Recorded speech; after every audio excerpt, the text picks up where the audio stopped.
সারাক্ষণ ধরে আমার যা সত্যি তাই বলি নতুন করে খবর পড়তে এই শোনো না অঙ্কুশ, আমি এতক্ষণ ধরে দেখছি তুমি খালি এইদিকে চোখ রেখে গেছো। না না না না, শোনো শোনো শোনো, হসপিটাল থেকে এসেছো, এখন ওই পেপার পড়লে চলবে না, একটু রেস্ট নাও তো, চোখকে একটু বিশ্রাম দাও, একই দিকে খালি তাকিয়ে আছেন উনি। হলো, এরপরে কি আমার কোনো কথা বলার জো আছে? চুপ করে বসে থাকো। না না, চুপ করে বসে থাকলে হবে না। দেখো, বাইরের জগতের সঙ্গে আমার তো আর কোনো কানেকশন নেই। এই একটু খবর টবর পড়ে একটু বাইরে কি হচ্ছে না হচ্ছে একটু জানতে পারি। ঠিক আছে, তাহলে যখন পেপার পড়তে দেবে না, তাহলে ড্রয়িং এ গিয়ে বসে একটু টিভি চালিয়ে খবর দেখি। এই দাঁড়াও দাঁড়াও দাঁড়াও, আবার কি হলো? সাহস তো কম নয় তোমার। হ্যাঁ, আমি বললাম এখানে চুপ করে বসো, জামা কাপড়গুলো গুছিয়ে নি। আচ্ছা অঙ্কুশ, আমার কি ইচ্ছে করে না একান্তে তোমার সঙ্গে বসে, তোমার পাশে বসে দুটো মনের কথা বলি? এক সেকেন্ড। এই কোথায় যাচ্ছ? কি দেখছো? ওই দেখো, মাথাটা কি খারাপ হয়ে গেছে তোমার? আমি ভাবছি কোনো প্রাকৃতিক দুর্যোগ হলো কিনা, কারণ সূর্য ঠিকঠাক উঠেছে তো। এই কথাগুলো তো আমার কথা, তুমি বলছো আমার কথাগুলো, একটু অবাক হয়ে যাচ্ছি আর কি।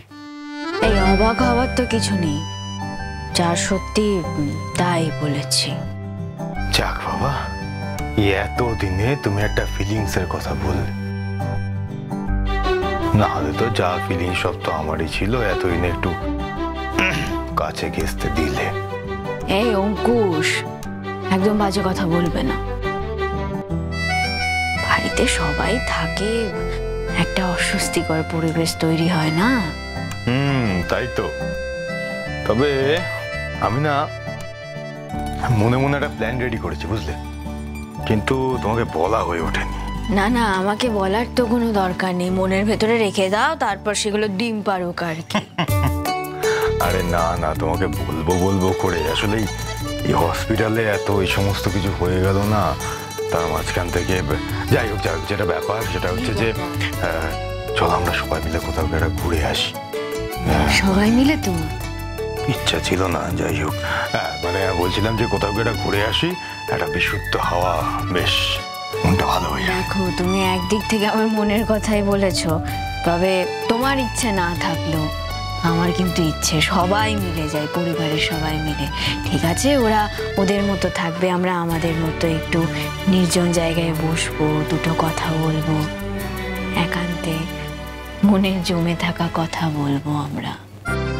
বুঝেছি, কিন্তু তার জন্য টিকিট গুলো এবার কাটতে হবে। এই টিকিট আবার কি কাটবে? হ্যাঁ, এমন ভান করছো যেন কোথায় যাবে, একদম অনেক দূরে বিদেশে কোথাও চলে যাচ্ছ। কাছে পিঠে শোনো, আমাকে আগে বলতে দাও, দূরে কোথাও যাচ্ছি না, আশেপাশে 2-3 ঘন্টার, একটু ওঠো। হ্যাঁ, 2-3 ঘন্টার রাস্তা, সেরকম একটা জায়গায় যাব আমরা। এবার বলবো? হ্যাঁ বলো বলো। বলছিলাম যে ওই মানে ঠিক আছে, সবাই মিলে যাওয়ার অপশনটা খুবই ভালো অপশন, যাবো ওখানে। এইবারটা আমি আর তুমি একা গেলে হয় না? হ্যাঁ, আমি আর তুমি একা গেলে হয় না। কেন বলছো আমি জানি না, এই যে একা গেলে দুষ্টুমি করার সুযোগ তুমি পেয়ে যাবে, ওই জন্য একা ঘোরার ফন্দিটা তোমার মাথার মধ্যে ঘুরপাক খাচ্ছে। আমি জানি না কিছু। বলো। শোনো না, ট্রেডিকশন। ওরে বাবা, এই তো দেখছি আমাকে কোনো কাজই শেষ করতে দেবে না, এখনো একটা শাড়ি গোছানোর বাকি আছে। বলছি তোমার কথা বলা হয়। আবার কি বলনি? কত কথা জমিয়ে রেখেছো বলো তো। না না, শোনো না, বলছি ছাড়ার দিন, মানে হসপিটাল থেকে যেদিন আমাকে ছেড়ে দেবে, ওই দিন রেশমি আমার সঙ্গে আলাদা করে দেখা করতে এসেছিল। ওই দিনও আমার সঙ্গে আলাদা করে কথা বলতে এসেছিল। হ্যাঁ, আর কি, ও কথা বলতে এসেছে, তুমিও সবটা ভুলে গিয়ে ওর ব্যাখ্যা শুনে ওকে ক্ষমা করে দিয়েছো। তুমি তো মহান না, আমি জানি। এই দেখেছো, আর কি করবে? কথা শুনতে চাও না, পুরো কথাটা শোনো আগে। কি শুনবো বলো? আরে আমার কাছে আলাদা করে কথা বলতে এসেছিল আর খুবই কান্নাকাটি করছিল, বিশ্বাস করো। আমি অত কিছু খেয়াল করিনি, অত কিছু আমার চোখে পড়েনি। আমার সেদিন মাথাটা গরম হয়েছিল, ওকে আমি 2 চোখে দেখতে পারিনি। দেখো রেশমি, আমি তো বাবা, আমি কি করে বাবা হয়ে মেয়েকে দূরে সরিয়ে রাখবো বলো তো?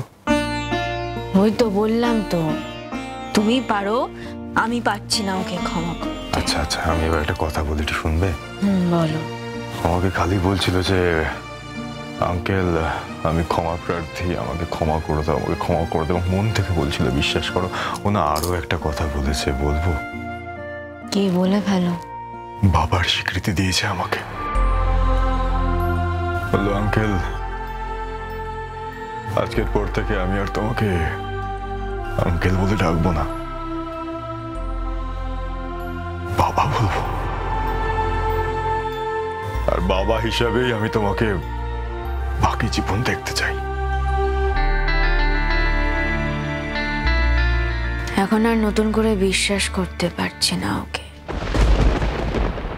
বারবার বিশ্বাস ভেঙেছে তো, ওর অসাধ্য এমন কিছুই নেই।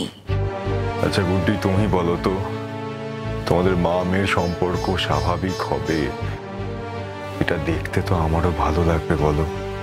তা আমাকে কি করতে হবে বলো? ওকে এবারের মতো মেনে নাও গুড্ডি, আমি তোমাকে রিকোয়েস্ট করছি। গুড্ডি, তুমি আমাকে বলো, আমার জীবনের সব থেকে সেরা পাওনাটাও আমাকে দিয়েছে, আমাকে বাবা বাবা বলে ডেকেছে আমাকে। আমার জীবনে কি নেই বলতো গুড্ডি? এরকম দেবীর মতো একজন মা পেয়েছি আমি। হ্যাঁ, যদিও বাবাকে অনেক ছোটবেলাতেই হারিয়েছিলাম, তবে তুমি জানো আমি বাবার অনেক গল্প শুনেছি আমার মায়ের কাছে। বাবা নাকি কোনোদিন নিজের কথা ভাবতো না, চিরকাল বাবা গরিব দুঃখীদের পাশেই দাঁড়িয়েছে সব সময়। বোঝাই তো যাচ্ছে একেবারে বাবার মতোই হয়েছে তার ছেলে। এরকম কিছু নয়, না শুধু কি তাই, একটা গুণী বউ পেয়েছি। কত ভাগ্য করলে এরকম বউ পাওয়া যায় বলো তো? আজকে আমার ভাইদের সঙ্গে আমার যে কি সম্পর্কটা হয়েছিল সেটা তো আমি জানি। ওরা তো আমাকে স্বীকারই করতে চাইতো না, আমার পরিচয় দিতে লজ্জা পেত, কিন্তু আজকে শুধুমাত্র তোমার জন্যে আজকে ওদের সঙ্গে আমার এত ভালো সম্পর্ক, ওরা আমাকে এতটা সম্মান করে, এতটা কাছে টেনে নিয়েছে। শুধু কি ওরা, আমার ভাইয়ের বউরা পর্যন্ত আমাকে আমাকে পিতৃসম দেখে। আমার তো কোনো কিছুর অভাব রইল না গুড্ডি। জানো গুড্ডি, আমাকে রেশমি যখন আগের দিন ওই কথাগুলো বলছিল না, আবার কথা শুনে বুঝতে পারছিলাম, আমি অনুভব করতে পারছিলাম আসলে ও ছোটবেলা থেকে না তোমাকে ছাড়া আর কাউকে চেনেনি গুড্ডি, তাই চিরকাল তোমাকে না আঁকড়ে ধরে বাঁচতে চেয়েছে। তোমার সঙ্গে ও তোমাকে কারোর সঙ্গে এক বিন্দু শেয়ার করতে পারে না, এবং এইগুলো থেকে না ও এত কিছু কাণ্ড ঘটিয়ে ফেলেছে। কিন্তু তোমাকে প্রচন্ড ভালোবাসে গুড্ডি, এই বিষয়ে কোনো কোনো দ্বিমত নেই আমার। কারণ ও তো আমার সঙ্গে নিজে এসে একা কথা বলেছে, আমি দেখেছি। তোমার সঙ্গে এরকম ভাবে জড়িয়ে গেছে, ওকে ক্ষমা করে দাও। আর শুধু তাই নয়, এখনো ওর সঙ্গে আমাকেও জড়াতে চাইছে। তাহলে কি দাঁড়ালো, আমার জীবনের যে শেষ অপূর্ণতা, বাবা এই শব্দটা, আমি কি করে ওকে দূরে সরিয়ে দেবো বলতো গুড্ডি? কি করে?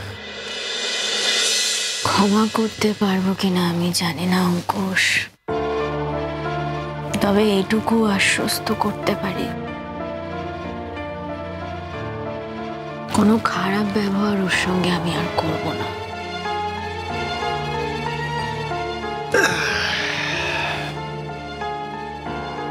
অতটুকু হলেই হবে, আর কিছু চাই না।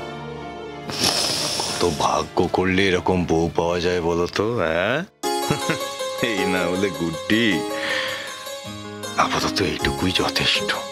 Thank you.